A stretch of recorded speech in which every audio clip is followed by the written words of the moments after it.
Hey, who hasn't watched a zombie movie? Everyone has, and many even love zombie movies like The Walking Dead, World War Z, Train to Busan, and many more. But do you know where the zombie story comes from? Are they real? And how did they end up in movies? Unlike stories of monsters and ghosts, which are mostly mystical tales with difficult-to-trace origins, zombies have a historical record. All stories about zombies originate from Haiti, a region in the Caribbean archipelago. And if you're anything like me and find yourself drawn to the unsettling corners of history, the chilling realities of true crime, the fascinating depths of science, and stories that linger in the mind, then you've absolutely landed in the right spot. Stick around and hit that subscribe button.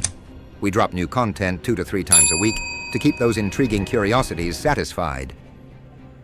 In the 17th century, during European colonization, Haiti had a dark history where thousands of slaves from Africa were brought to work forcibly in sugarcane fields. Interestingly, the Haitian people, mostly of African descent, brought their inherited religion, voodoo. The suffering they experienced during slavery, combined with their beliefs in voodoo, created a mystical story, the zombie. When Haiti fell into American hands, many American researchers and journalists came to Haiti. One of them was William Seabrook, who became interested in researching voodoo. He recorded his findings in a book titled The Magic Island. It was from this book that zombies became widely known in the world. In one chapter titled The Dead Man Works in the Sugarcane Field, Seabrook wrote, "The zombie, they say, is a soulless human corpse, still dead, but taken from the grave and endowed by sorcery with a mechanical semblance of life." However, the zombies mentioned in this book did not prey on humans like in zombie movies. The zombies in Haiti were controlled by a sorcerer called a Ba-Kor, with the aim of making them slaves to work for them or their masters. It only took 3 years after this zombie story spread for zombies to enter Hollywood. Coincidentally, at that time, 2 other horror films, Dracula and Frankenstein, were successful in the market. The 1932 film White Zombie became the first zombie movie inspired by the book The Magic Island. The story tells of a voodoo sorcerer from Haiti who helps a plantation owner turn a woman he desires into a zombie so he can live with her.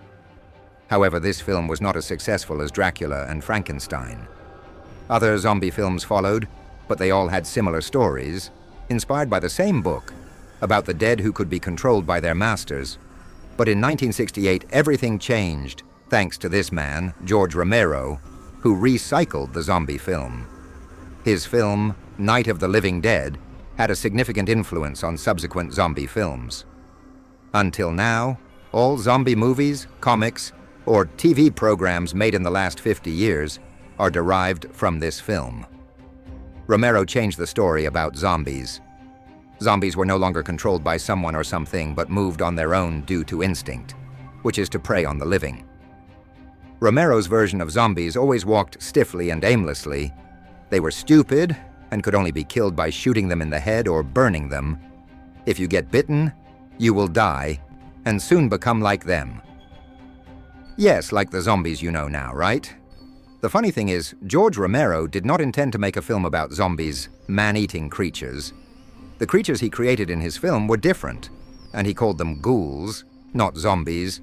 And he was not inspired by the story of Haiti, but by a novel by Richard Matheson titled I Am Legend, which was also adapted into a film starring Will Smith in 2007.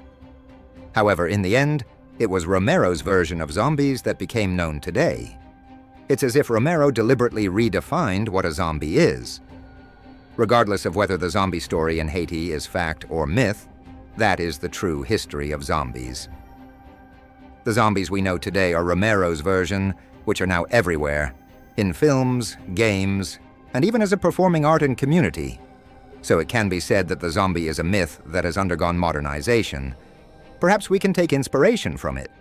If you enjoyed the story, don't forget to like this video. Hit the subscribe button so you don't miss the next strange and dark tale. We upload 2 to 3 times a week. Always weird, always real. Drop a comment below. Do you think zombies could ever become real? Or maybe they already are. and they're just hiding among us. See you next time